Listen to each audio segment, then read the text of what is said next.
Добровольцы – ученики 29-й гимназии. Они займутся подготовкой портфолио работников КАМАЗа, которые трудились на заводе, начиная с 1975 года. Юные поисковики посетят ветеранов, чтобы получить информацию из первых уст и собрать ее в единый архив.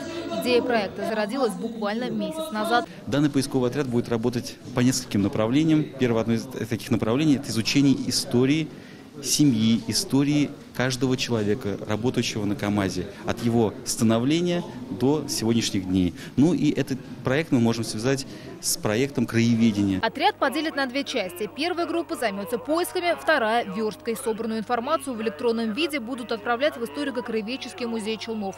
Организаторы надеются, что проект по сохранению памяти легендарной стройки будет оперативно развиваться. И не исключено, что в будущем аналогичные отряды появятся и в других регионах страны. Дата 50 лет с начала строительства КАМАЗа как хороший повод для того, чтобы вспомнить всех поименно. Потому что нам очень важны и простые рабочие, и начальники цехов, и бригадиры, и мастера. Гвардия трудовая, вот она потихоньку уходит, и хочется сохранить память о ней. К работе юные поисковики еще не приступили. Сейчас школьники разрабатывают устав, придумывают гимн, герб и эмблемы. Летом отряд планирует поехать в Москву к первому генеральному директору КАМАЗа Льву Васильеву. В полную силу поисковики заработают в начале учебного года. Анна Городнова, Лилия Гатина, Сергей Вильданов, ТНВ, Набережные Челны.